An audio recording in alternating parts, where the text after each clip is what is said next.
que les docteurs me disaient bon, c'est sûr, ça va pas être facile, mais vous devez vivre au jour le jour, de 3 mois en 3 mois à chaque contrôle, quoi. Voilà, il y a toujours des petits miracles, quoi, qui se font. Et moi, je me souviens au tout début, c'est ce que je cherchais, je m'accrochais à ça, à ces petits miracles.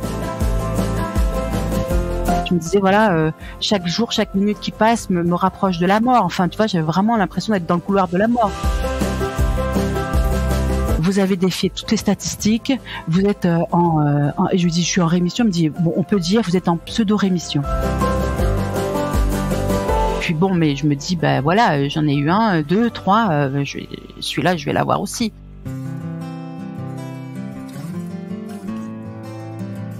Nous naissons princesses et nous devenons guerrières. Fermez les yeux.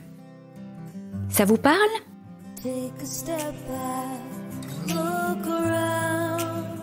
Bonjour, je suis Delphine Rémy et je vous accueille sur le podcast Naître princesse, devenir guerrière. Vous entendrez ici des personnes inspirantes, des médecins, des philosophes qui, j'espère, vous feront du bien. Vous entendrez aussi des femmes, comme vous, comme moi, des super princesses et hyper guerrières. Elles gèrent et elles galèrent. Comme vous, comme moi. Elles s'écroulent parfois et elles se relèvent.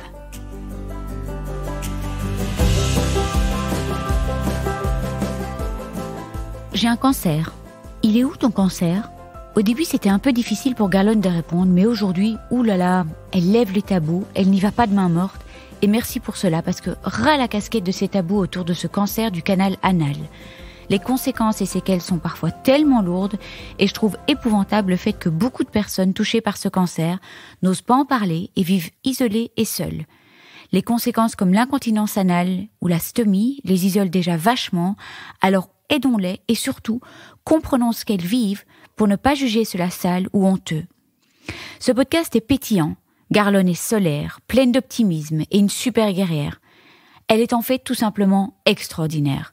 Et elle aurait eu 1000 raisons de se laisser aller et même de se laisser mourir. Vous comprendrez pourquoi. Cancer anal métastatique de stade 4, métastase au poumon, au foie, le TEP scan flashé de partout. Se prendre une annonce du cancer, c'est déjà énorme. Mais se reprendre plusieurs annonces de métastase en si peu de temps, on est dans une autre dimension, nous dit-elle. Mais elle ne se laisse pas démonter. C'est hallucinant comme elle remonte chaque fois sur sa bête avec une force qui me laisse bouche bée. Vraiment. Une force qui me laisse paf. Mais elle ne nie en rien la difficulté de tout ce qui lui est arrivé et de ce qui lui arrive encore. On lui avait annoncé 5 ans. Et elle ne cache pas que pendant quelques semaines, elle est restée focalisée sur ce chiffre 5 ans. Son cerveau était comme un disque rayé sur ces 5 ans. Sur cette mort annoncée. Mais ce qu'elle dit aussi, c'est qu'elle n'avait pas entendu aussi tout le positif, l'incertitude, l'espoir dont le médecin avait parlé. Le poids des mots. Et j'insiste là-dessus. Le poids des mots. Heureusement, une radiothérapeute est venue la sortir de son trou et lui a redonné espoir et cette envie de se battre encore. C'est touchant ce qu'elle dit. Quelqu'un doit absolument me donner de l'espoir avant de me relancer dans un second round de chimio de 6 mois. Je vais pas me lancer dans un marathon pareil si c'est perdu d'avance. Garlone a défié les stats. Et je le crie haut et fort. Nous ne sommes pas une stat. Nous, les malades, nous ne nous résumons pas à de simples stats ou des cases. Parlons d'incertitude et soutenons l'espoir. La médecine évolue à pas de géant et on ne sait pas de quoi sera fait demain. Garlone a littéralement formaté son cerveau. Pour elle, elle est guérie. Elle fait de l'autosuggestion et ça l'aide vachement. C'est rigolo et tellement touchant quand elle dit « Oh je bricole avec mon cerveau ». Alors pourquoi parler de ce type de cancer et du papillomavirus ? C'est parce qu'on a 2 armes pour tenter d'éviter cette foutue maladie aux conséquences parfois dévastatrices. Le vaccin et le dépistage précoce. Alors merde quoi, et c'est pas un jeu de mots. Utilisons ces armes pour être épargnés de ce que Garlone a dû et doit encore vivre au quotidien. Nous parlerons de l'annonce, des multiples annonces, de tous ces 3 tonnes pris en pleine face, des séquelles de la radiothérapie qui ont cramé toute sa sphère anale et génitale au 2e degré, des solutions, de tout ce qui lui fait du bien, et surtout d'espoir, et tout ce qui l'a aidé à avancer, à croire, à faire quelque chose de tout cela. Elle nous dit « J'ai voulu sublimer mon cancer. C'est pas un cancer du cul qui va m'avoir quand même, c'est une mort trop con. » Parce qu'elle ne manque pas d'humour, et elle est même tordante par moments. Il y a toujours une éclaircie après la tempête. Une phrase qui peut paraître si banale et cliché, mais elle la vit pleinement. Et cette phrase est indispensable pour traverser l'impensable et l'insupportable par moments. Elle nous parlera de sa théorie des petits pas, avec des exemples tellement concrets et surtout tellement touchant. Garlone est dans l'action, c'est fou tout ce qu'elle met en œuvre pour être actrice de sa maladie. Un exemple qui m'a marqué, elle a dessiné sur une ligne chronologique tous les états par lesquels elle était passée pour se focaliser sur les progrès, sur le positif. Un bonhomme debout, puis avec des béquilles, puis en chaise roulante, puis une béquille, puis en canoë, puis qui marche 25 km. Merci à toi Garlone pour ce magnifique témoignage qui est une réelle source d'inspiration pour nous tous. Tu nous fais comprendre tout le sens du mot espoir, du verbe croire, y croire malgré tout. Et tu offres au monde des textes sublimes, un site, et tu as rassemblé plein d'informations sur le cancer anal, des vidéos, tu milites pour ce vaccin et le dépistage précoce, tu fais bouger les lignes, tu aides un paquet de femmes, et j'ai l'impression que tu n'es qu'au début de tout ce magnifique travail. Je vous invite à aller voir tout ce qu'elle met en place, ses écrits, ses chansons même maintenant, bref, un superbe projet et des heures de travail pour lever les tabous et aider la communauté. Vraiment, merci Garlone pour ton énergie et pour ta force contagieuse. Nous terminerons le podcast par une lettre qu'elle a écrite à son corps, qu'elle pourrait haïr pour ce qui lui fait vivre. Eh bien non, elle le remercie et c'est tellement touchant. Alors avant de lui laisser la parole, je vais encore m'excuser pour le son. Vous pouvez pas savoir comme ça me frustre. Le son de Garlone est très bon, mais il y a eu un souci de mon côté. Ce sont les aléas de la technologie, et pourtant je suis vraiment pas un manche en technologie, mais il y a eu un souci. Mon micro ne s'est pas branché à la plateforme d'enregistrement. Et donc, mon son est limite, mais celui de Garlone est très bon. Et comme c'est elle qui parle à 90%, 90% pour les Français, ouf, je tenais néanmoins à m'excuser et j'envisage de plus en plus de faire ces interviews en présentiel parce que la rencontre en vrai est magique et le son l'est tout autant. Je vous souhaite de vous laisser illuminer par l'énergie solaire de Garlone. Bonne écoute.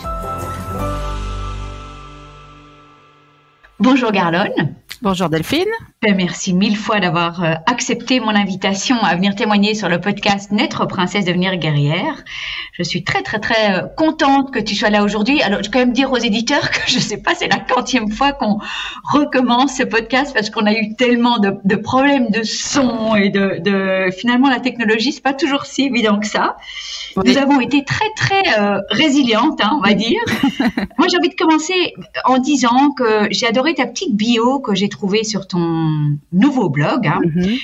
Née en Bretagne, j'ai grandi dans les dom-toms, je suis enracinée dans l'itinérance et le voyage, je suis mère, épouse, butineuse du monde, documentaliste et malade d'un cancer du canal anal métastatique diagnostiqué en juin 2020.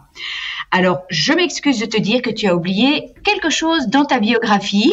Ah bon? Que tu es une résiliente multi-récidiviste avec un humour bien trempé, ta langue pas en poche, multirécidiviste parce que, comme tu le dis, tu t'es pris des paf sur repaf-paf.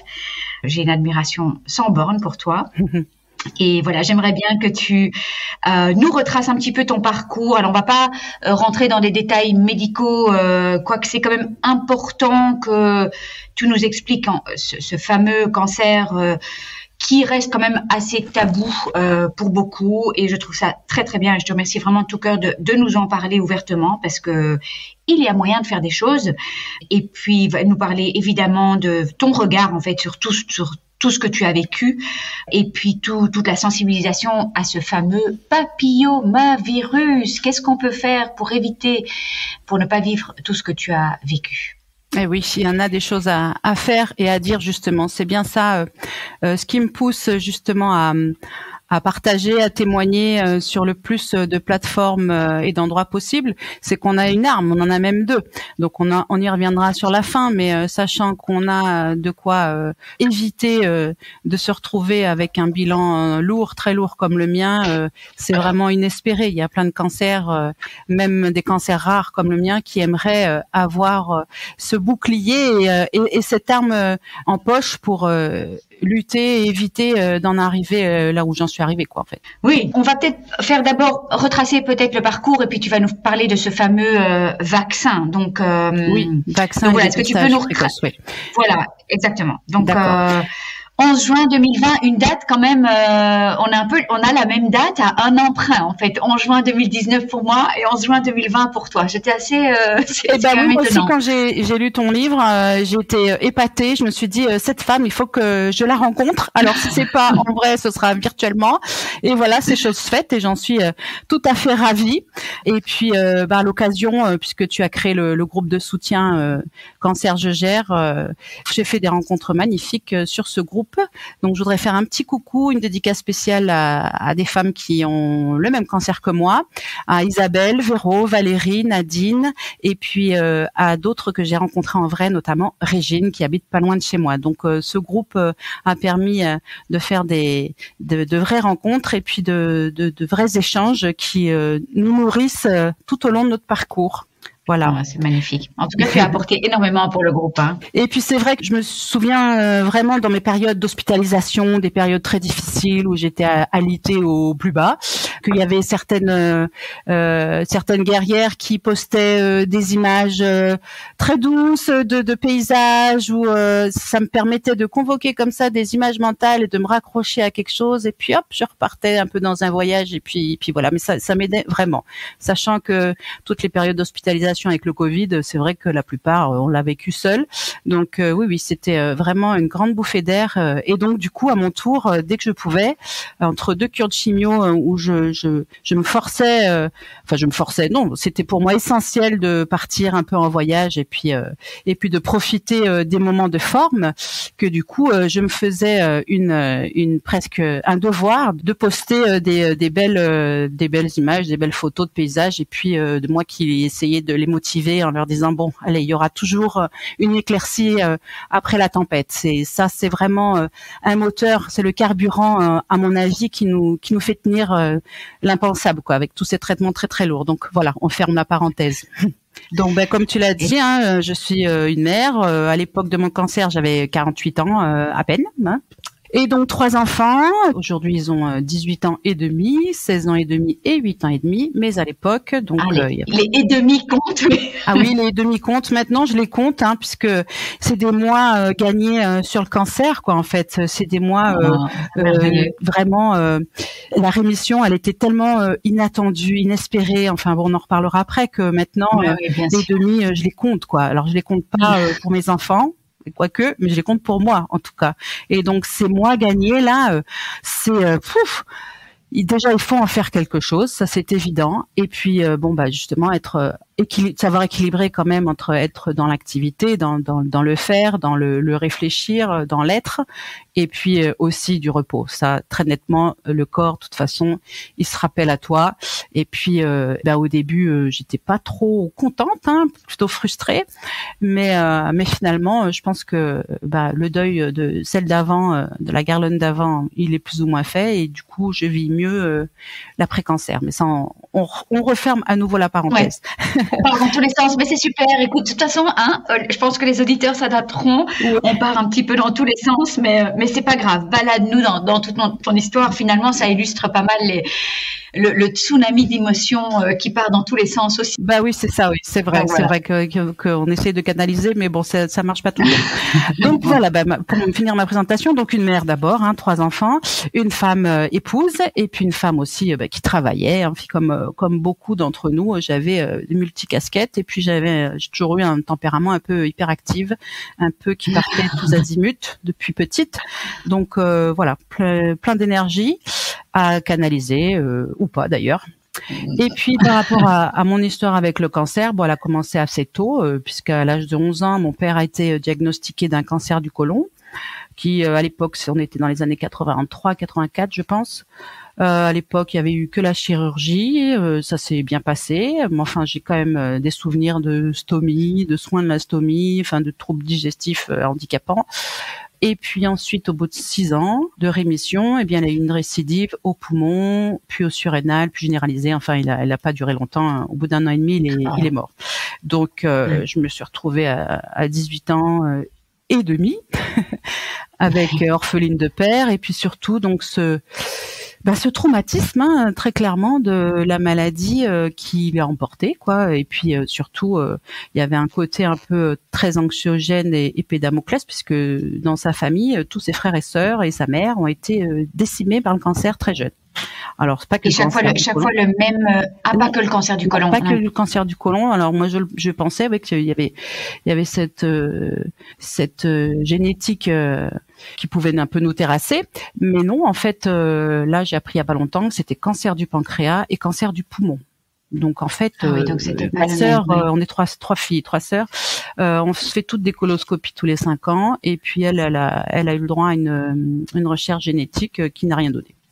Donc voilà. Ouais. Donc, mais ceci dit, donc après cet événement traumatisant, j'avais tellement souffert en fait que je m'étais presque promis à moi-même de ne pas faire d'enfants, de ne pas me marier et de vivre à fond les ballons, à fond la vie, parce que je pensais naïvement, je pense pas que ce soit le bon adjectif, mais je m'imaginais que j'aurais la même longévité de vie, la même espérance de vie que mon père. Donc voilà, tu vois, à 20 ans, je me disais voilà, il te reste 25 ans de vie, donc là, t'as plus trop le temps de te reposer ou comment dire, il fallait répondre à une espèce d'urgence de vivre, quoi.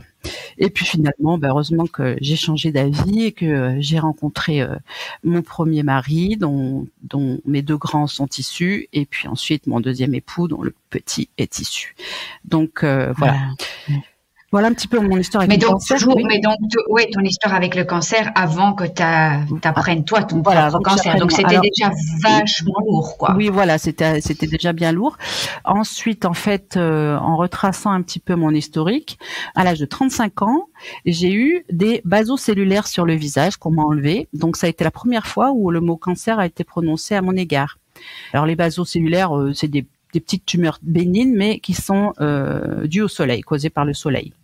Donc, mais c'est précancéreux en fait, ça. Ah non, c'est déjà un cancer, c'est un gentil cancer. C'est déjà des cancers.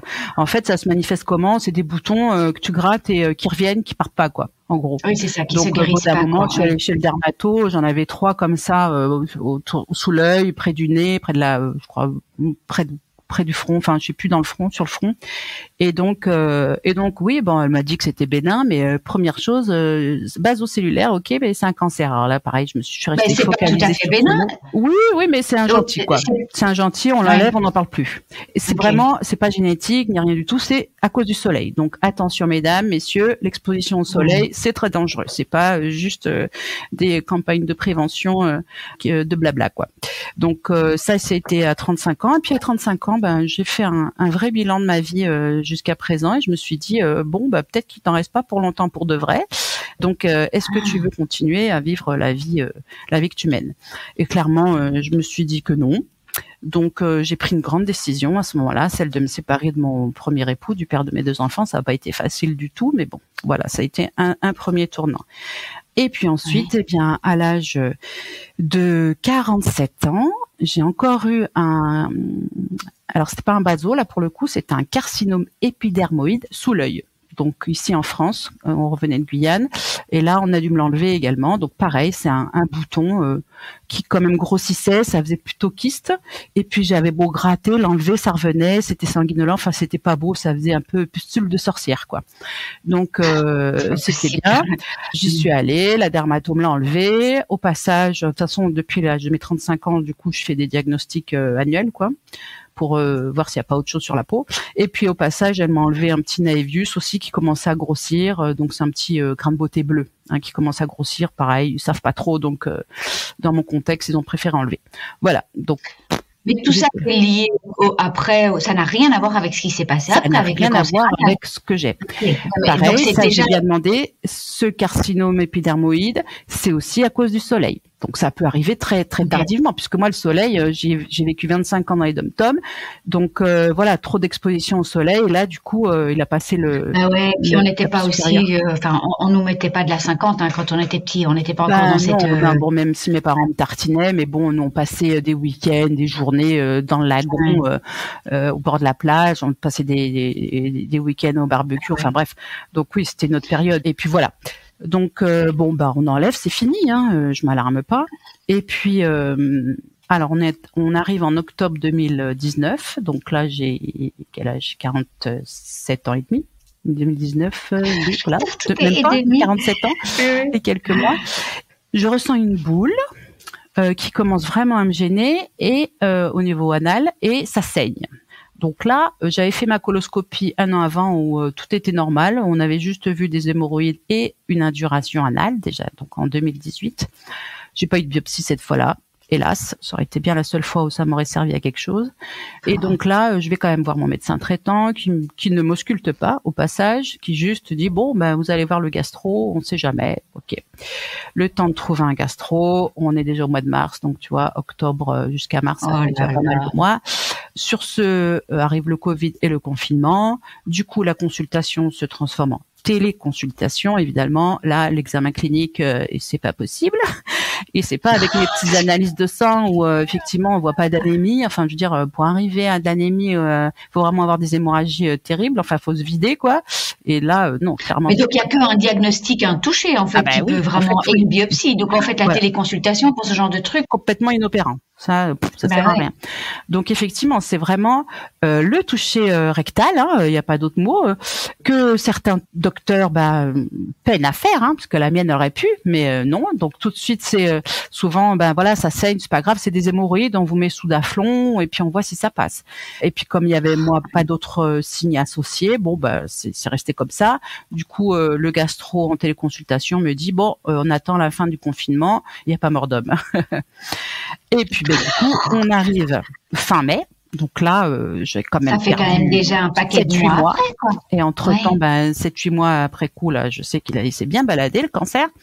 Et puis là, effectivement, alors entre-temps, au niveau clinique, la boule grossit quand même, me gêne de plus en plus. Et puis de temps en temps, j'ai des douleurs spasmées, mais hyper violentes. Et puis qui passent, quoi. Et puis surtout, ça saigne tout le temps. Là, pour le coup, là, c'est plus juste accidentel, c'est tout le temps, quelles que soient les selles. Donc bon. Du coup là, effectivement, il me fait un examen clinique. Il dit oui, il y a un truc qui fait au moins 1 centimètre, c'est dur, je sais pas trop ce que c'est. On va faire une biopsie. Alors la biopsie dans ces endroits-là sans anesthésie, surtout quand il était bien dur, il s'y est pris à 5 fois. On douille, mais bon, voilà. Après, j'ai mis ça dans un coin de ma tête en me disant bon, je vais continuer à croire en ma bonne étoile. Et puis, je continue ma vie, et le 11 juin, je reçois un appel, un coup de fil du gastro qui me dit, voilà, c'est une tumeur. Oh, alors là, grosse surprise quand même. Et puis, je lui dis, c'est une tumeur maligne. Il me dit, oui. Donc, la grosse douche. Mais une douche quand même tiède, puisqu'il me dit, vous inquiétez pas, ça se soigne très bien. On va faire la radiothérapie. Dans 2 mois, c'est bouclé, réglé. Bon, ok. Donc, je te coupe là, mais c'est souvent le cas. En fait, ça se perd relativement bien. Un cancer anal oui, justement. Ça se traite. Oui, c'est la radiothérapie. C'est ça que tu vas parler après. Que la radiothérapie. Donc la radiothérapie. Alors moi, c'était 35 de rayons. J'en parlerai, mais ça crame, quoi. Ça brûle. Ça brûle à l'intérieur et puis ça désagrège. Oui, alors ça désagrège la tumeur. Petit à petit, de toute façon, on l'évacue. C'est des petites peaux. Enfin voilà. Et des muqueuses cramées, quoi, en fait. Mais par contre, si ça marche pas, effectivement, on a le spectre de l'opération. Et dans ces cas-là, quand on vous coupe le sphincter, on ne sait pas réparer. Donc, c'est la stomie. Donc, c'est la crainte de toute personne qui a un cancer du canal anal, c'est que après, ça marche plus. Donc, voilà, on est obligé d'avoir la poche, quoi. Bon, après, beaucoup rassuré, c'est petit, elle était petite, la tumeur, 1,4 cm exactement. Alors oui, et le même cancer, carcinome épidermoïde. Donc assez agressif quand même que j'avais sous l'œil. J'ai demandé s'il n'y avait pas un lien, mais ils m'ont dit que non, c'était trop petit. Celui de l'œil, il n'avait pas pu passer par là-bas, quoi. Quand ils m'ont fait la biopsie, ils ont fait la recherche de cette protéine qui s'appelle, P16 en tout cas. Et là, bingo, ça a été positif, ce qui veut dire qu'effectivement, c'était dû au papillomavirus. C'est-à-dire que le papillomavirus, c'est 200 familles de types différents. On en a tous. Dès que tu as une vie sexuelle, tu en as une. 80% de la population en a, femmes, hommes, etc. Normalement, le corps l'éjecte sans problème, il l'évacue.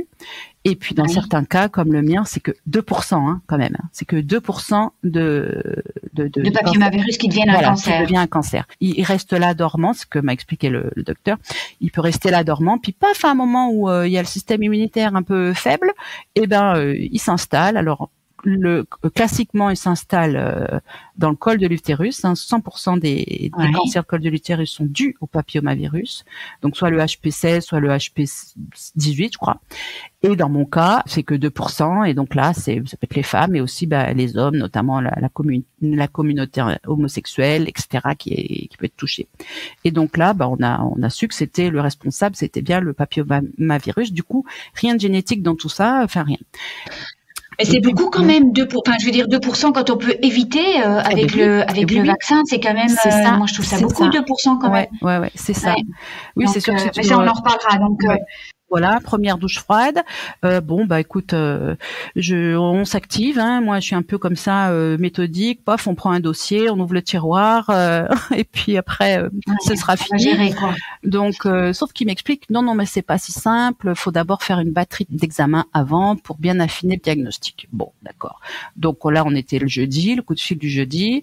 On me transfère à un autre hôpital. Et puis là, le mercredi, j'avais rendez-vous pour le PET scan. Puis ensuite, IRM pelvien, quoi. Ok, PET scan, qu'est-ce que c'est? Oui, on vous met un petit peu de... Enfin, tout le monde sait. Enfin, celles qui nous suivent savent ce que c'est. Et puis là, ça flash. Le PET scan flash quand soit il y a un foyer hyper inflammatoire, soit quand justement c'est cancéreux. Actif. Et donc là, surprise, ça flash sur les ganglions inguinaux et sur le foie. Donc là, on passe à un autre niveau. Là, je me suis repris une grande claque dans la gueule pour le coup. Donc, je vois l'oncologue, je lui dis mais qu'est-ce qui s'est passé? C'est pourquoi le foie? Pourquoi l'anus déjà? Donc, il me dit papillomavirus, ok. Et puis après, il m'explique, ça faisait très certainement plus de 2 ans qu'il était là, puisqu'on avait déjà vu une induration, donc une boule au niveau de l'anus 2 ans avant. Et qu'entre-temps, il s'est promené, il est passé dans le sang, et donc il s'est déposé de manière tout à fait aléatoire. En général, il se dépose donc là sur les ganglions inguinaux, et puis sur le foie, qui est le premier organe filtrant, et donc en général, c'est un peu le trajet, quoi, c'est fléché. Et puis ensuite, c'est les poumons, un autre organe filtrant. Bon, voilà. Donc on passe à un autre niveau, et puis là, il me dit c'est un stade 4. Alors, je m'étais un petit peu informée sur Internet. Puis ma sœur, qui est prof de SVT à Tahiti, qui me rassure un peu, elle me dit non, mais tu sais, il est petit, on a regardé, c'est plutôt un stade 1. Bon, radiothérapie, on n'en parle plus. Donc là, stade 4, ok. C'est ça qui est le plus compliqué, c'est que tu as eu, la douche était tiède, mais après, la douche était froide, quoi. Ah, très froide, surtout, c'est plus le même gastro, parce que là, celui que j'avais vu, c'était, dans une annexe de l'hôpital, ils s'occupent pas du cancer, donc ils m'avaient transféré à Annecy, à l'hôpital d'Annecy, où là, il y a un centre de cancérologie. Donc là, j'avais affaire aux spécialistes, quoi, qui est gastrologue, gastroentérologue et oncologue. Et il te dit, il y a stade 4 et stade 4. Voilà, donc là, il me dit stade 4 et stade 4, en me rassurant quand même. Devant moi, il appelle le chirurgien.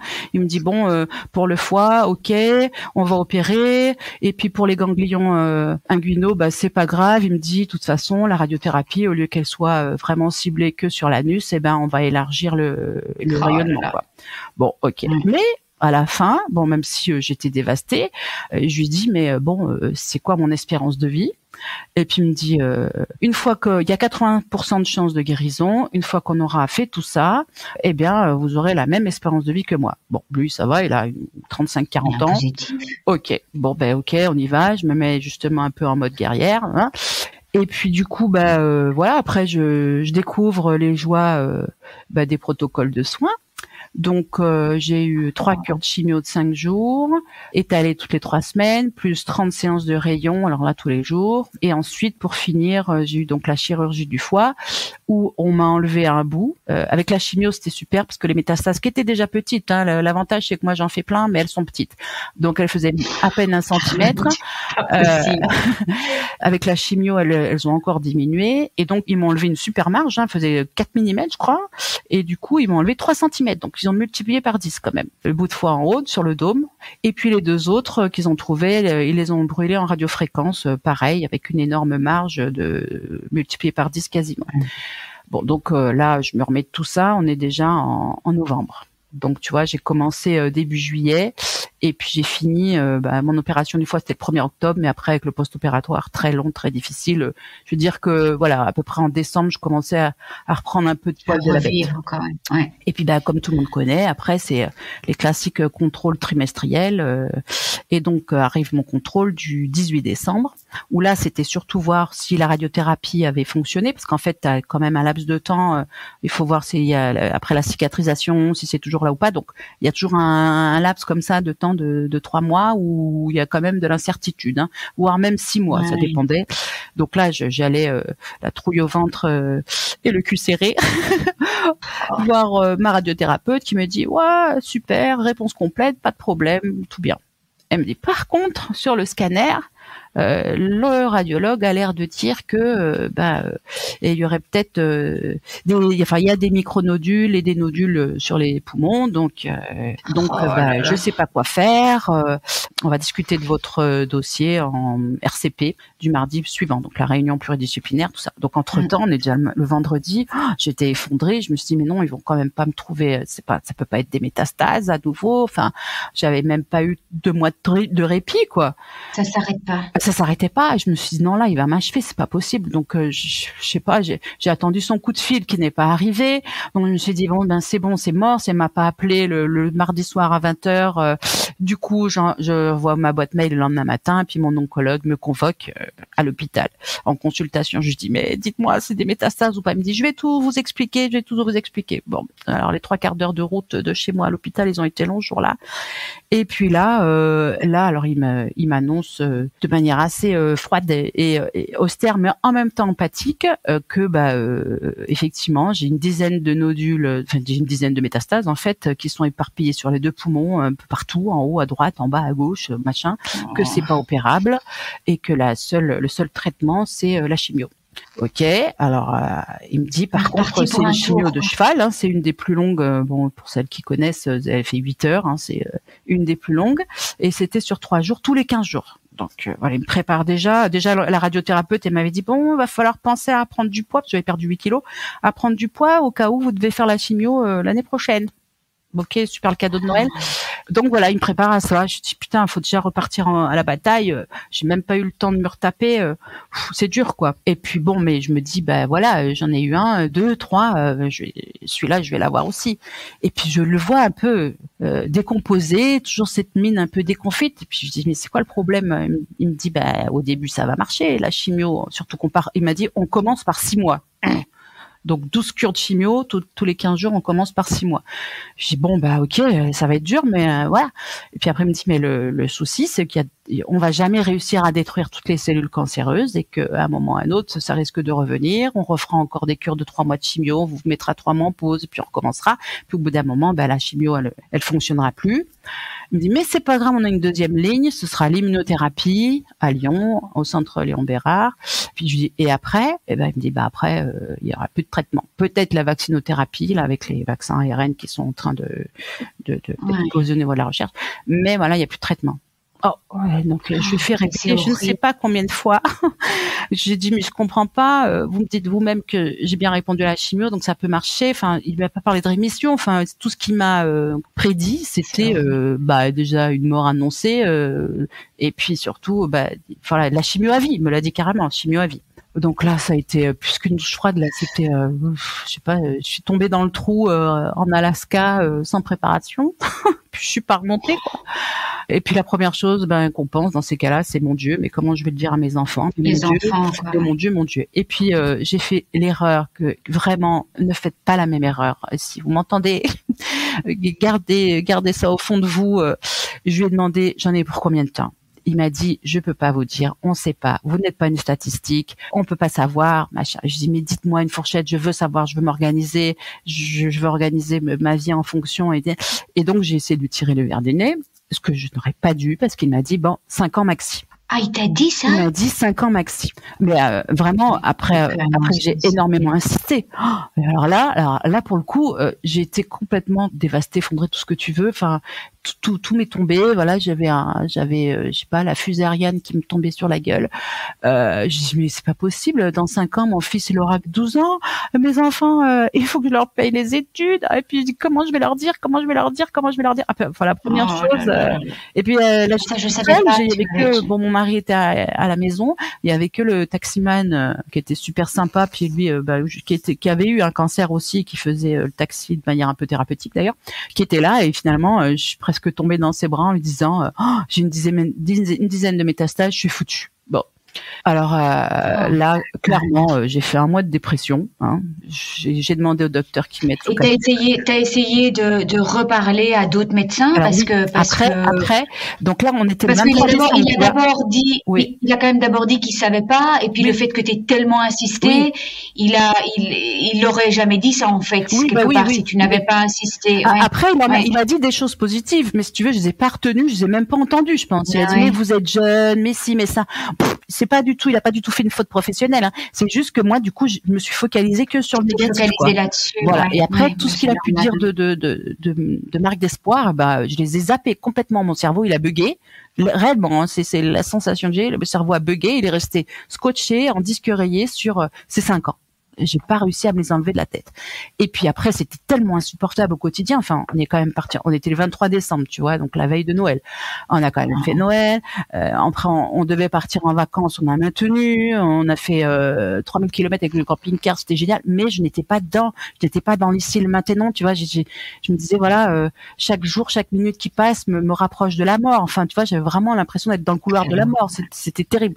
Donc là, impossible. Même pendant les vacances, là, c'était le 2 ou 3 janvier, j'ai appelé ma radiothérapeute, en fait, puisque du coup, l'avantage c'était que j'étais suivie par 3 spécialistes, et donc la radiothérapeute oncologue elle-même, qui m'a vraiment remonté le moral en me disant, mais vous savez, effectivement, le cancer, tout ce qu'on sait, c'est qu'il est un peu imprévisible, qu'il y a des mauvaises surprises, mais il y en a aussi des bonnes. Et puis elle m'a parlé de Servan-Schreiber, tumeur au cerveau, il a duré 17 ans. Après elle m'a dit la recherche avance très très vite, dans 1 an on pourra très certainement vous proposer d'autres traitements, la chimio va marcher. Enfin voilà, elle m'a reboosté quoi complètement. Et de l'espoir, de l'espoir. Ah oui, de l'espoir. Et surtout moi c'est ce que je lui ai dit. Je lui ai dit écoutez, vous devez me donner de l'espoir, quelqu'un doit m'en donner parce que là ce qu'on me prédit c'est des traitements lourds où je vais être clairement HS quoi. Je peux pas me lancer dans l'endurance comme ça médicale pendant 6 mois. C'était pas, tu vois, là c'était 12 cures de chimio. C'était énorme ce qui m'attendait. Et pour commencer en plus, je peux pas me lancer là-dedans. Et puis en sachant qu'après il y a pas d'issue quoi. J'abandonne tout de suite. Donc à un moment je me mettais la tête sous la couette. Je voulais plus voir personne. Puis 2-3 jours ça a duré. Mon mari m'a dit mais qu'est-ce que tu fais là? On dirait que t'attends la mort. Et je dis bah oui c'est ce que je fais. Puis après m'étant entendu dire ça, j'ai dit non t'es débile, arrête tout. Prends-toi en main. Donc ça n'a pas duré très longtemps, ça a dû durer 2-3 semaines à peu près. Et puis du coup après je suis repartie, puis j'ai cherché à chaque fois d'autres visions de mon diagnostic quoi. Donc à chaque fois l'avantage c'est qu'à chaque chimio souvent c'est des oncologues différents, des gastro-oncologues différents, puisqu'ils font un genre de permanence. Et puis à chaque fois je leur demandais mais d'après vous quelles sont mes chances, enfin voilà. Et puis j'ai eu plusieurs fois ce mot rémission. Je dis est-ce que c'est possible que j'ai une rémission? Je demande pas la guérison mais au moins un répit quoi, de quelques temps, des mois, quelques années. Enfin t'es là à grappiller. Et puis ils me disent mais oui c'est possible. Donc ouf, ok. Si c'est possible, on s'accroche à ça, on essaye d'oublier les 5 ans qui tournent en disque rayé en boucle dans ta tête. Mais d'où l'importance, quoi, l'importance des mots. Et c'est même pas mentir en fait que de donner de l'espoir. C'est simplement. Plus ça va, plus les docteurs ils savent qu'ils savent pas quoi. C'est bien ça. Ils savent qu'ils savent pas que d'un individu à l'autre ça peut complètement changer. Que voilà, ils en savent rien quoi. Et donc finalement on est tout le temps comme ça à essayer d'avoir des explications. On n'aime pas le doute et l'incertitude, mais là, dans ce cas-là, il vaut mieux la garder, quoi. Il vaut mieux la garder et puis clairement être, c'est vrai, dans le présent. Parce que les docteurs me disaient bon, c'est sûr, ça va pas être facile, mais vous devez vivre au jour le jour, de 3 mois en 3 mois à chaque contrôle, quoi. Je dis mais c'est vachement dur, mais bon, oui, finalement, il faut essayer de tendre vers ça, parce que ça te permet de vivre vraiment est-ce que tu es en train de vivre, quoi, ici et maintenant, demain, de toute façon, j'ai pas la main, c'est passer demain. Et puis, et donc là, j'ai été aussi beaucoup épaulée par une psychologue qui venait me voir pour les chimios. Sinon, dès que j'avais besoin, on se faisait des consultations par téléphone. Donc ça, oui, ça m'a bien aidé. Puis les médicaments, j'ai pris un mois, puis après, j'ai arrêté de prendre. Alors du coup, j'ai terminé non pas 12 cures de chimio, mais 11.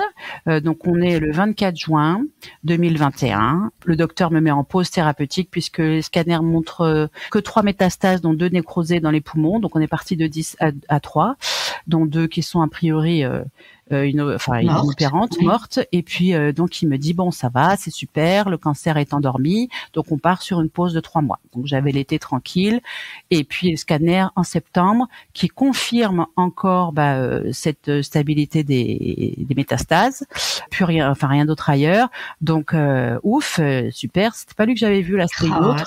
Et puis elle me parle pas de rémission, je dis mais je suis quoi, je suis comment, je suis guérie, je suis quoi? Non, parce que tant qu'on les voit, on peut pas parler de ça, donc voilà, ça se maintient, c'est tout. Mais je suis encore cancéreuse. Enfin voilà, c'est un peu une histoire de statut au niveau psychologique. Oui, c'est ça, j'allais dire de statut. En fait, je suis quoi? C'est ça. Je suis quoi? Je suis en rémission. Je suis guérie. Je suis quoi? Est-ce que je suis encore cancéreuse? Est-ce que j'ai encore le cancer? Enfin voilà. L'avantage de la chirurgie, parce que finalement, je suis passée quand même par les trois traitements.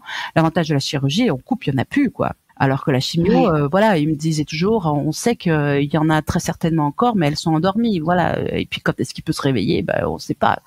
Donc c'est toujours un peu comme ça, angoissant. Je passe le 2e scanner en décembre et ça se confirme à nouveau. Et là, c'est mon oncologue référent, donc mon monsieur qui rien à folle, comme je l'appelais dans une chanson, qui me dit c'est une excellente nouvelle. Vous avez défié toutes les statistiques. Vous êtes et je lui dis je suis en rémission. Il me dit bon, on peut dire vous êtes en pseudo-rémission. Et là, j'étais tellement soulagée. Là, pour moi, je voyais plus ma vie de 3 mois en 3 mois. Donc les et demi, je les compte, mais je les compte plus comme si j'allais aller dans le couloir, que j'étais dans le couloir de la mort. Donc ça change tellement la perspective. Là, je renais, oula. Et du coup, je me donne comme obligation de vivre à fond avant. Mais alors maintenant, c'est encore mieux, quoi. Et donc, je m'étais dit premier scanner, allez, on va dire c'est un coup de bol, parce qu'il m'avait quand même dit il y a une chance sur 2 que ça revienne. Au bout de 3 mois sans protection, sans chimio, je m'étais préparée à être dans le mauvais pourcentage. Et puis finalement non. Au bout de 2 scanners, c'est encore confirmé, donc c'est plus un coup de bol, quoi. Et là maintenant c'est de 3 mois, tu dois faire des scanners tous les 3 mois ou comment ça se passe en fait? Oui. Voilà, est-ce que tu as mis ça dans une partie de ton cerveau ou simplement voilà, c'est ton mode de vie l'ici et maintenant? Et dans mon cerveau, je me suis dit que je suis guérie. Donc j'y pense plus. Je me fais l'autosuggestion. D'ailleurs, après j'ai plein de contrôles. On va en parler. Je fais des rectoscopies, j'ai fait une coloscopie là. Bon bref. Mais dans ma tête, je m'arrange, je bricole un peu peut-être avec ma conscience. C'est pas grave. Je fais de l'autosuggestion et je dis à mon cerveau, c'est bon, n'y pense plus, t'es guéri. Bon, peut-être que ça reviendra un jour, mais dans longtemps, on sait pas. Ceci dit, ça te donne une bonne qualité de vie, tu dirais, d'en fait de vivre avec cette autosuggestion et d'y croire. Oui, moi je pense vraiment ça renforce le mental, c'est évident. Et du coup, alors maintenant d'un point de vue, parce que je pense c'est important de parler aussi de tout ce qui est effets secondaires. Alors j'ai pas du tout envie de faire peur à qui que ce soit, mais comme il y a tellement moyen d'éviter ça avec ce vaccin. Quels sont les dégâts en fait? Est-ce que tu vis encore avec beaucoup de dégâts aujourd'hui? Oui. Là, tu vois, ça fait 1 an et demi finalement que j'ai terminé. J'ai terminé la radiothérapie. Alors la radiothérapie, ce sont des rayons qui brûlent tout sur leur passage. Donc ça a brûlé. Alors elle m'avait prévenu un peu, mais elle m'a dit bon, vous savez, ça va toucher l'intestin grêle, voilà. Alors du coup, ça a cramé la tumeur, donc le sphincter anal, qui forcément est quand même moins élastique, on va dire, moins vif, moins vaillant. Du coup, on a un sphincter moins vaillant, on a des accidents. Et puis au début, je me disais alors ça m'est arrivé de devoir déjà rester à la maison, puis de devoir annuler des sorties ou des trucs parce que je devais me changer 12 fois par jour. Donc souvent c'est des gaz et on sait pas comment ils se terminent. Alors s'ils se terminent poitrine mouillée. Et puis bon, donc il m'avait dit tout ça, il y a tout le temps de la cicatrisation. Donc après les rayons, de toute façon on a des pertes, que ce soit vaginales, anales, des bouts de muqueuse, des glaires, énormément de troubles digestifs. Enfin moi j'ai vraiment beaucoup souffert de torboyaux, de douleurs abdominales et puis évidemment après de diarrhée. C'est toute la zone en fait. Et comme j'avais aussi sur les ganglions inguinaux, du coup ils ont bien cramé. De toute façon là, quand je vais à la piscine, j'ai un boxeur. C'est la peau est marron, de à peu près le haut des cuisses jusqu'au dessus du pubis quoi. Donc là c'est toute la bande qui a été brûlée. Pendant les traitements, j'ai eu une brûlure au second et troisième degré, du haut du clitoris jusqu'au coccyx, dedans comme dehors pour te dire. J'en pouvais plus. Là ça a été vraiment l'horreur. J'ai failli m'évanouir je sais pas combien de fois sur les toilettes, rien que le fait de faire pipi. Je montais au plafond, c'était l'horreur. Donc après on a tout essayé.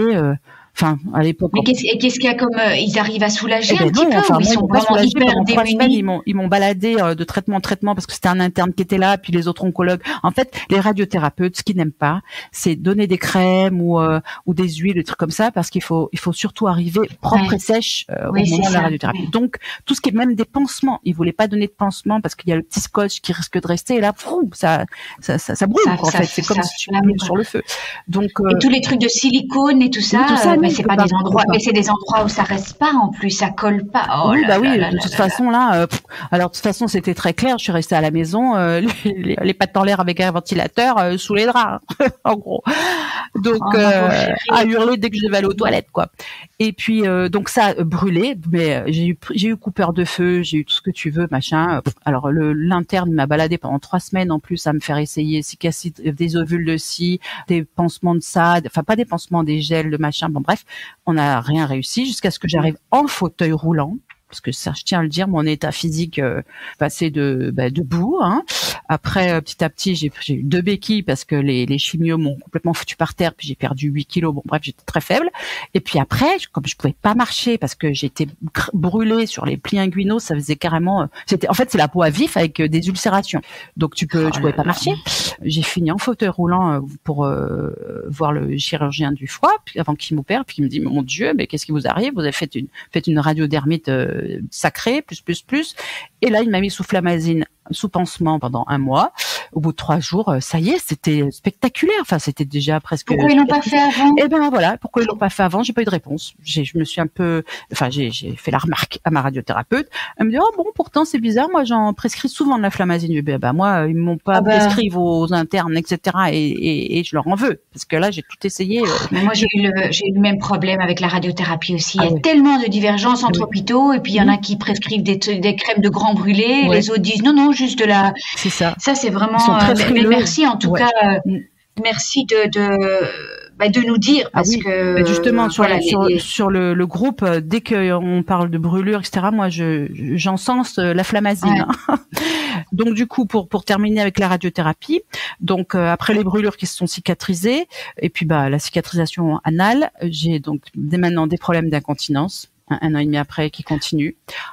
J'ai une rectite radique, c'est-à-dire que ça a brûlé le rectum, donc du coup ça fait tous les petits vaisseaux, ils sont inflammatoires et les vaisseaux sanguins ils ont explosé.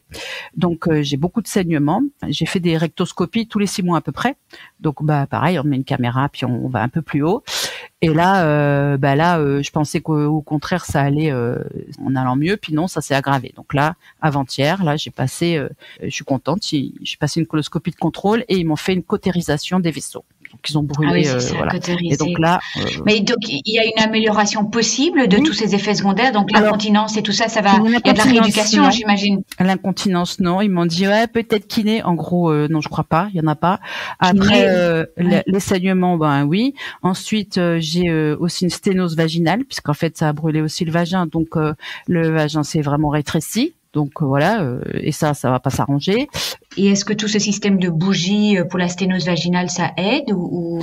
Moi, je me suis pas lancée là-dedans, à vrai dire. Même en la kiné, on a vaguement parlé, mais me mettre une chose à la fois. Voilà. Je sais que les résultats sont pas si. Moi, je sais pas. Parce que j'ai eu beaucoup de problèmes avec mes grossesses. En fait, j'ai le périnée déjà complètement en vrac, et j'ai fait au moins 50 séances de rééducation périnéale avec l'appareil. Là, ça n'a rien fait. Donc c'est vrai que là je suis un peu. Après il y a probablement de la chirurgie aussi, j'imagine à ce niveau-là aussi. Alors pour l'instant c'est vrai qu'on n'en a pas parlé. Donc voilà, une sténose vaginale. Ensuite sur les jambes, en fait là où ça a cramé les plis inguinaux, j'ai de la graisse brûlée. En fait ça fait des plaques de graisse. Au début on pensait que c'était la fibrose, mais non, c'est des plaques de graisse qui en fait ont atrophié touchent les muscles et puis m'ont empêché de marcher, quoi. Et là, c'est très clair, il n'y a pas besoin d'être tout bip, donc t'as les tissus mous, puis à un moment, t'as une grosse plaque, toutes les cuisses, ça prend tout le pubis, où c'est dur comme du béton. Donc ça, plus les 8 kilos que j'avais perdus, là, je suis juste maintenant en train de récupérer un petit peu une capacité physique à la marche et tout, quoi. Donc là, ça au niveau de la radiothérapie, je crois que j'ai rien dit. Vachement...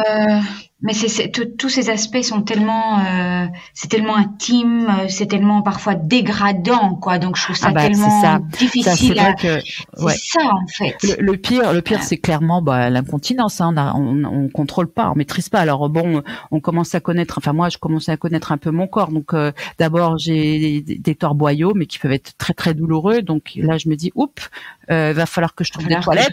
Et puis quand je trouve les toilettes, ça va. Mais des fois, où je pense que ça va, c'est juste un petit concert de prout, comme je dis à mon fils, qui se termine mal, quoi. Ça m'est arrivé encore il y a pas très longtemps au magasin, boum, jusque sur les pieds, enfin jusque sur les baskets. Oh, donc là c'était l'horreur.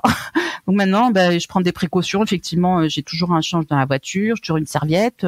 Puis là je suis trop contente, comme on voyage avec le camping-car, j'ai les toilettes, j'ai tout ce qu'il faut. Et puis effectivement j'essaye de repérer un peu là où il y a des toilettes. Mais bon, ça c'est vraiment est-ce que ton alimentation alors du coup j'imagine qu'il y a pas mal de choses à faire. Oui, c'est hyper handicapant et c'est vraiment honnêtement, moi je trouve ça terriblement difficile, mais est-ce que tu as quelques conseils point de vue alimentation? J'imagine qu'il faut pas manger trop de fibres, et pas des lentilles et des pois chiches et des trucs dans tous les sens, quoi. Tout ce qui est fermente, quoi. En fait, c'est la même chose que pour tous les problèmes intestinaux, déjà d'une. Ouais, donc finalement manger comme un enfant, quoi. Un petit morceau de poulet, de la purée. Je me rends compte que c'est hyper aléatoire. Il y a des fois, je peux très bien manger des tomates sans problème.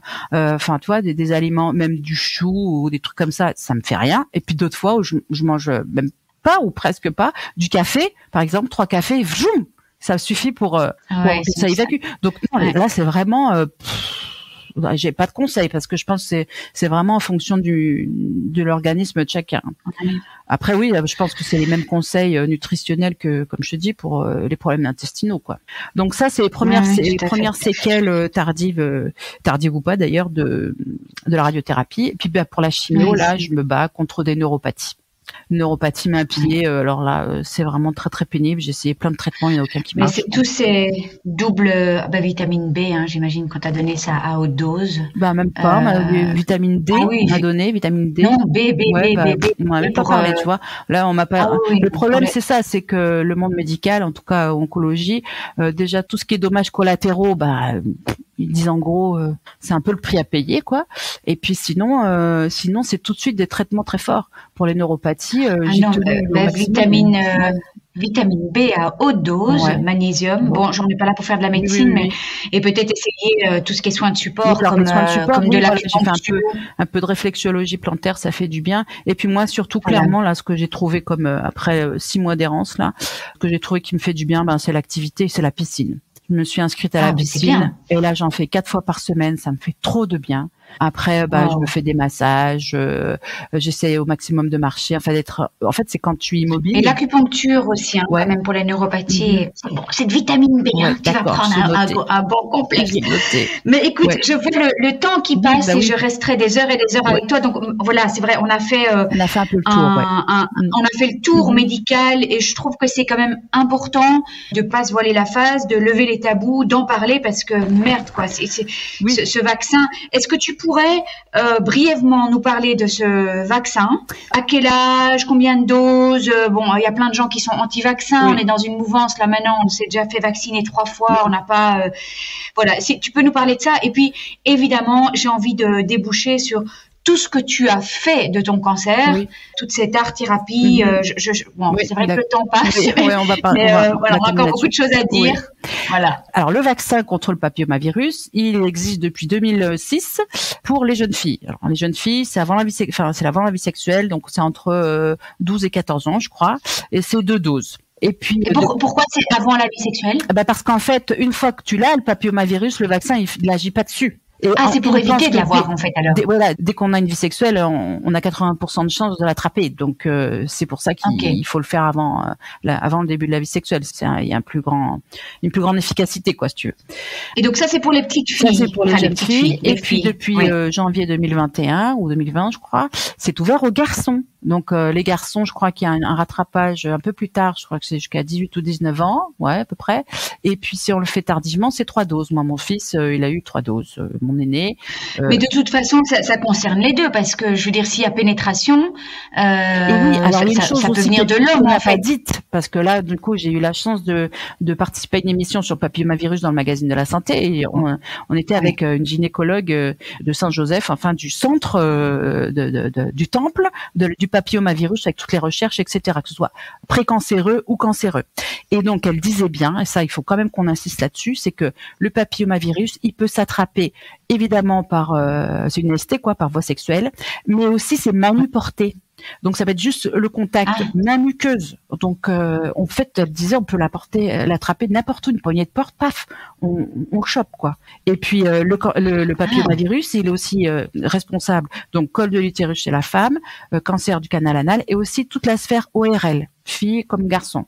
Donc la langue, la bouche. Donc par exemple des cancers de la langue, c'est souvent un papillomavirus. Alors ça peut être, oui, c'est toujours pareil. C'est un papillomavirus qui est là et qui s'est transformé, parce que pas traité, qui s'est transformé en carcinome épidermoïde, souvent le même que j'ai eu.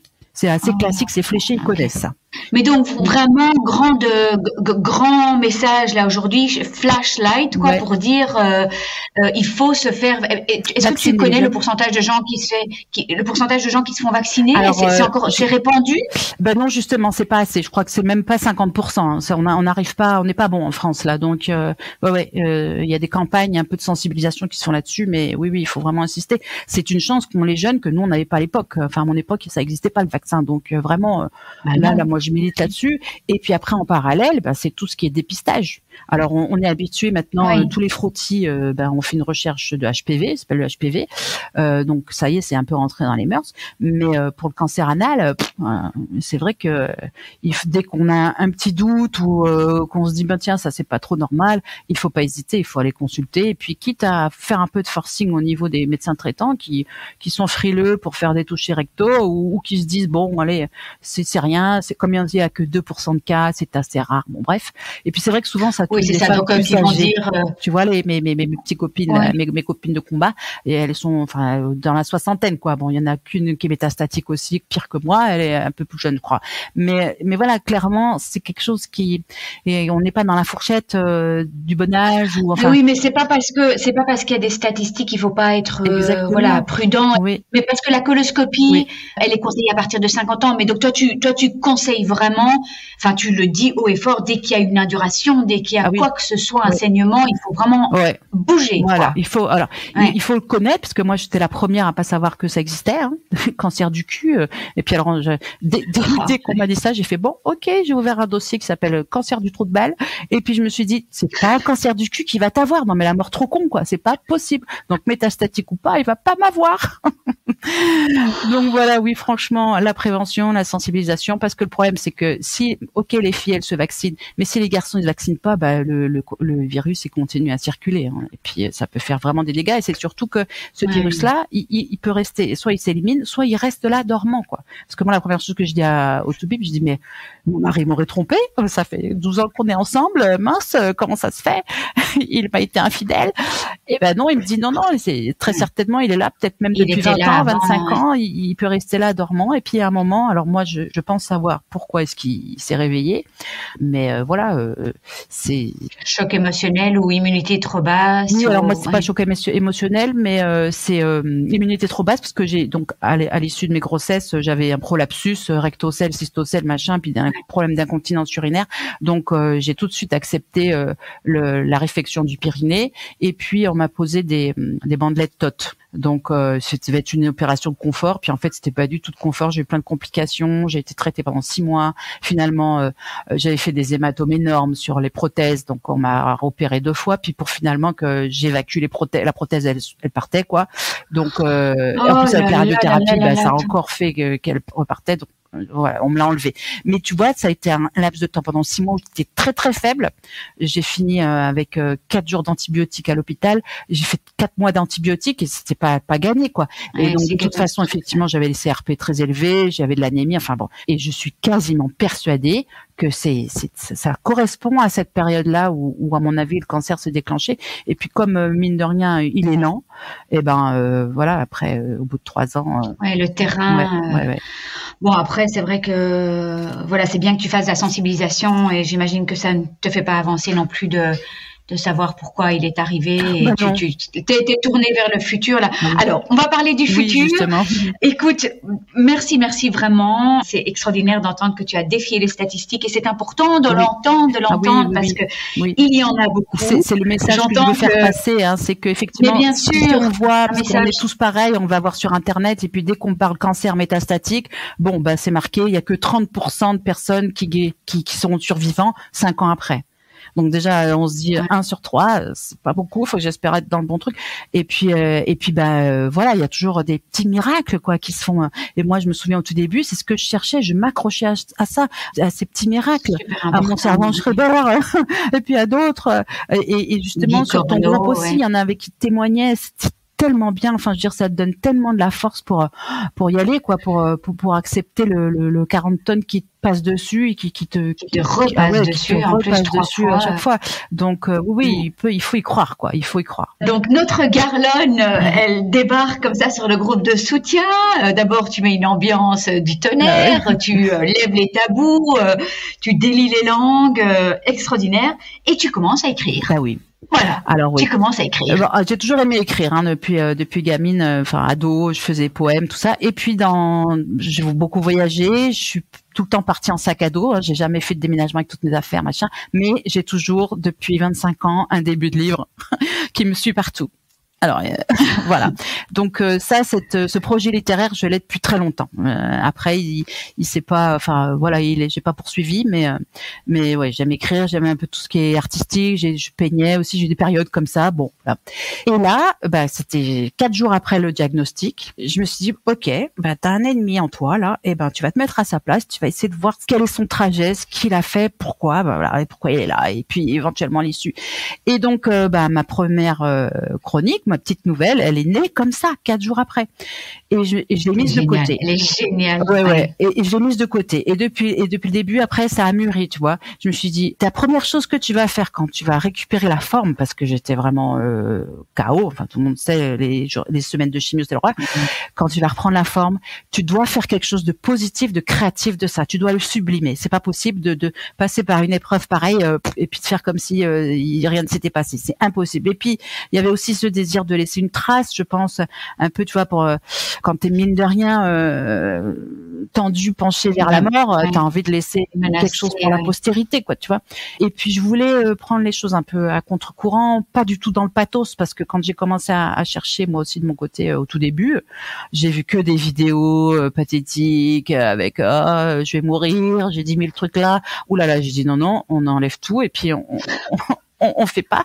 Et donc là il y avait, tu vois, un trou en fait, un espace à occuper pour que des gens qui se prennent cette nouvelle dans la gueule, ils puissent avoir des appuis, des piliers positifs quoi. Et donc du coup, j'ai commencé à écrire cette nouvelle, je l'ai envoyée d'abord à des amis, à ma famille, à des collègues, tout le monde m'a dit waouh, mais c'est trop génial. Puis il y en a une puis petit à petit ça a semé l'idée de le publier, puis du coup, je l'ai envoyé à quelques-uns comme ça, une bouteille à la mer, puis ça a plu et puis ça a été publié chez Rosep. Et puis là, après vacances, c'est resté comme ça. en parallèle, j'avais aussi ce projet de vidéo. Mais bon, quand j'étais crâne chauve, je me voyais pas, tu vois, l'image dégradée, je me voyais pas faire des vidéos. Donc, je me suis d'abord lancée dans l'écrit, mais je gardais ça quelque part. Bah, du coup, après, finalement, vu que j'ai eu beaucoup de retours positifs, et puis cette envie, de toute façon, de raconter mon parcours, mais sous un autre angle, en fait, clairement. Et ben j'ai continué. La petite nouvelle, elle est devenue grande. Et puis il y a un deuxième chapitre, il y a un troisième chapitre, il y a un quatrième chapitre. Là, voilà. Et là, il y a pas longtemps, j'ai vu vraiment. Donc du coup, c'est Ise, le personnage principal. C'est moi, c'est la malade, mais j'alterne entre le point de vue de la tumeur et le point de vue d'Ise. Et donc Ise, je voyais pas comment terminer. Et là, ça fait pas longtemps, ça y est, j'ai son chemin, j'ai mon plan, donc je vais me relancer. Et puis du coup, je distille un petit peu, je publie de temps en temps sur Calaméo, quelques textes que je trouve aboutis et puis qui peuvent donner envie. Et puis du coup, à un moment, mais ça va donner naissance à un livre quand même. Oui, j'espère un roman, ouais, un roman, clairement. Un roman. Ouais. On va mettre plein de passages, tout ce que tu as écrit, des vidéos et tout ça sur la page du podcast, donc sur mon site. Oui. Donc il faudra que tu nous partages parce qu'il y a quand même des trucs qui sont assez tordants quand même, on va dire. Oui. Et tout est avec une légèreté, mais c'est du léger dans du lourd, c'est des émotions dans du, c'est les deux en fait. Oui, c'est très émouvant. Ouais. On pleure, on rit. Quoi, oui, c'est ça. En même temps. Ça, très clairement. Ouais.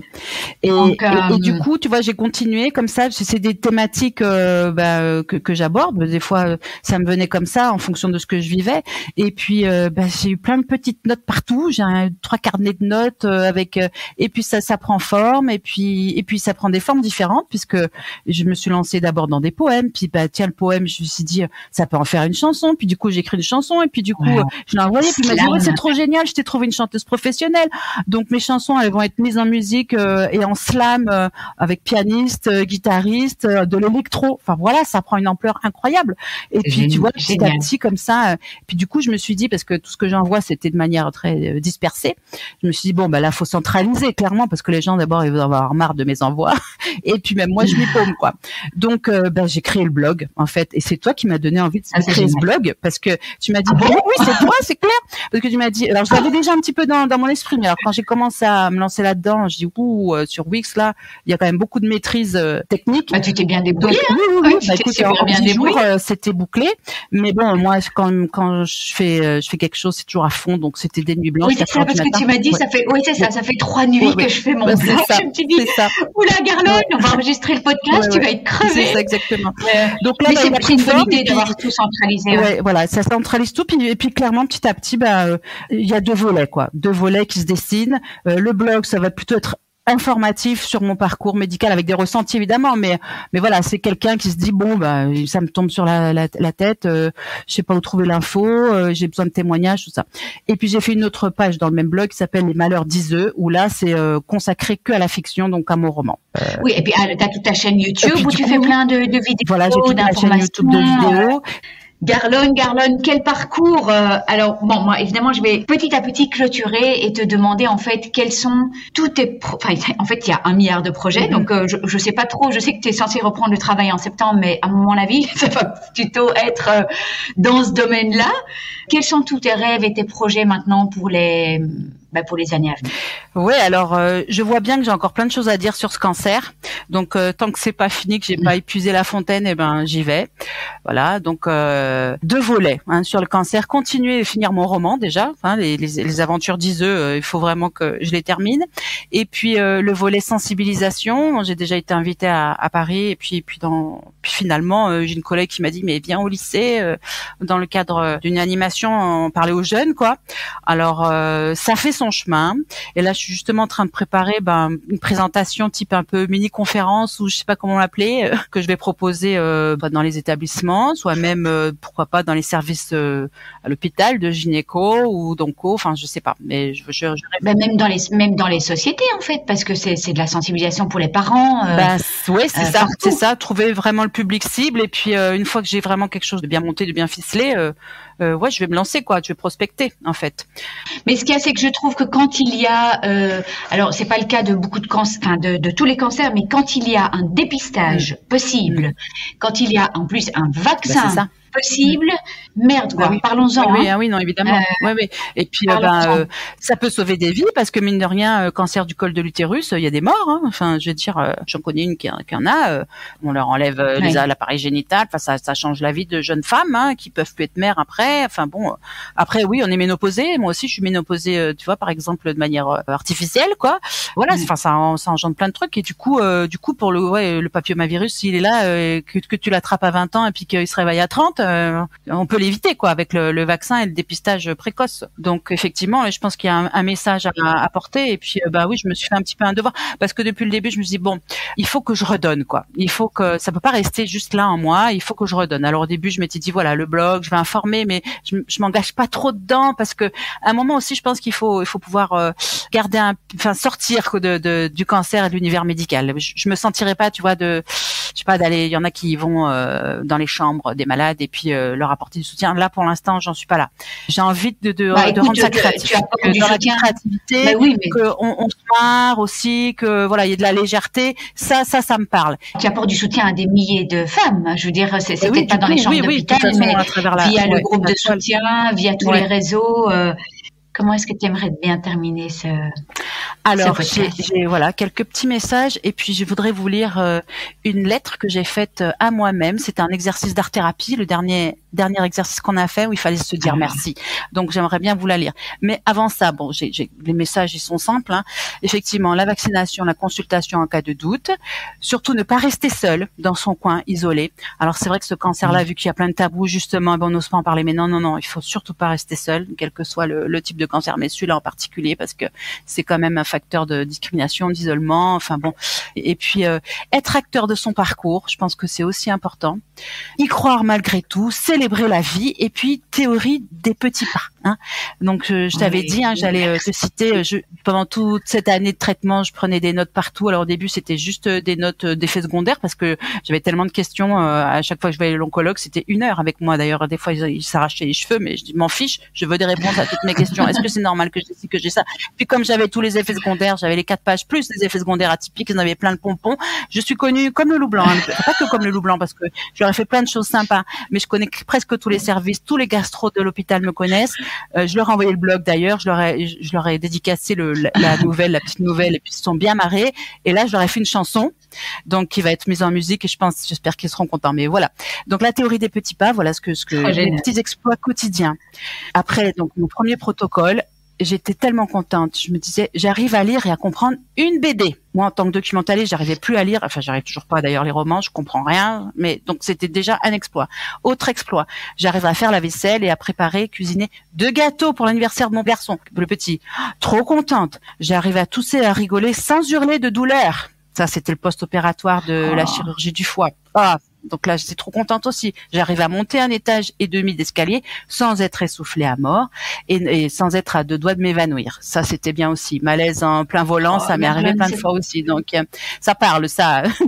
J'arrive à appuyer sur le bouton de la bombe à chantilly et à en faire sortir. Là, je peux te dire que ça m'a foutu un grand choc quand j'ai pris la bombe de chantilly pour la mettre comme ça sur le gâteau de mon fils et que j'avais plus la force, quoi. Donc là, tu te dis, mon Dieu, t'es dégradé à ce point-là, j'arrive même plus à laver 2 assiettes sans ou à étendre le linge, donc c'est terrible. Et puis bon, donc j'ai fait une petite illustration, d'ailleurs une peinture sur une frise chronologique sur mon état corporel. Donc en juin 2020, j'ai fait un bonhomme tout droit, debout. En septembre 2020, un bonhomme en fauteuil roulant. En novembre 2020, 2 béquilles. En mars 2020, 1 béquille. Donc c'est quand même un bon. En août 2021, canoë. J'ai pu faire du canoë et du pédalo. Alors pas non plus des kilomètres. En octobre 2021, j'ai nagé. Je me suis inscrite à l'aquagym, donc là j'y vais. En février 2022, j'arrive à faire 25 kilomètres sur 5 jours à Paris, là, hop. Et en septembre 2022, j'espère, moi devant un ordinateur, reprendre le travail. Pour reprendre le travail, je fais tout ce programme de rémission prolongée, comme je l'appelle, ou remise en forme physique, mais aussi psychologique, et on essaie de faire marcher les neurones. Donc tout ça participe à cet objectif. Je suis tendue vers cet objectif. Voilà. Ouais, c'est hyper. Laisse-moi juste te dire, c'est hyper émouvant. Tous ces petits exploits au quotidien. et c'était il y a pas si longtemps, quoi. Donc voilà, vraiment, je suis pleine d'émotions. Mais je vais te laisser terminer par ce texte que tu vas nous lire et que nous allons retrouver sur ta page, bien évidemment. Hein. Exactement, ouais, sur mon blog, je vais la mettre sur mon blog. Et puis donc ça, c'est un exercice que vous pouvez toutes faire à vous-même. Il fallait s'écrire une lettre de remerciement à soi-même. Dernier exercice d'art-thérapie. Alors il y en a qui n'ont pas réussi, j'ai juste dit merci, et moi ça a été, j'ai réussi à lui dire merci à mon corps et mon âme. Donc voilà, ça se présente sous forme d'acrostiche, hein, donc tu as écrit mon corps, mon âme, et puis en face tu as donc les phrases, les vers. Alors on y va. 1000 fois malmené, 1000 fois accablé. Oh, mon corps, mon âme, esprit, cœur, navré de peut-être me quitter avant l'heure. Convulse, se tordent de raideur sous les ondes sourdes, traîtres mais meurtrières. Renaître après une létale traversée. Pouvoir, au nom de chaque muscle, tendons te remercier. Sourire éternellement à la vie recouvrée. Merci. Merci, mon être tout entier, d'avoir su les lumières puiser aux ombres épaisses de ma plus longue nuit polaire. N'importe si un jour ton piège sur moi s'est refermé. Mon aigle griffu, déterminé, vint te crocheter. 1000 cellules pensées t'ont attaqué. À toi, mon cœur, mon âme, mon esprit, mon cœur. Une paix bien méritée. Reconnaissance, résilience sont mes devoirs désormais. Célébration de ta pugnacité. Je me dis ça souvent. Merci, voilà. Il sera sur ton blog, bien sûr, mais je mettrai aussi sur la page du site. Oui. Je vais devoir malheureusement te dire au revoir. Voilà, on est resté longtemps. Bah, c'est super. Merci vraiment de tout cœur. Je te fais des gros bisous. Moi aussi. Et puis, n'hésitez pas à me suivre sur Instagram, YouTube, sur mon blog, Yakalaméo, etc. Et puis, je veux bien échanger sans problème avec des parcours différents ou des doutes ou des besoins. Il n'y a pas de souci. Je suis au contraire très ouverte et pourquoi pas faire des petites interviews. J'ai ça aussi comme projet, des petits micro-trottoirs sur comment chacun vit telle ou telle chose par rapport à une thématique. Donc, interactif, hein. Venez, interpellez-moi, dites-moi ce sur quoi vous aimeriez qu'on parle ou quel sujet aborder. Au contraire, ça me nourrit, donc pas de problème. Merci de tout cœur, Garlone. Je mettrai évidemment les liens vers tous tes réseaux sociaux, vers tout ce que tu fais en tout cas. Super. Je t'embrasse. Super. Moi aussi. Je vous remercie de tout cœur de nous avoir écoutés. N'oubliez pas de vous abonner si vous souhaitez recevoir les notifications des prochains épisodes. Et puis si vous avez apprécié cet épisode, ça me ferait vraiment très plaisir que vous me laissiez une bonne note, comme à l'école, 5 étoiles, et peut-être même un commentaire ou un partage sur les réseaux sociaux. Parce que c'est grâce à vos étoiles, vos commentaires, vos partages que le podcast pourra aider plus de femmes encore, et c'est tout ce que je souhaite. Donner ou redonner espoir, se serrer les coudes toutes ensemble, partager nos joies, nos peines et célébrer toutes les princesses et guerrières de ce monde. Si vous désirez vous aussi partager votre histoire, n'hésitez pas à me contacter via le blog Cancer je gère, cancer-je-gère.blog. Il y a des instructions pour le partage de témoignages. Et puis je vous embrasse tous et toutes très très fort. Prenez soin de vous et on se retrouve la semaine prochaine. Gros bisous.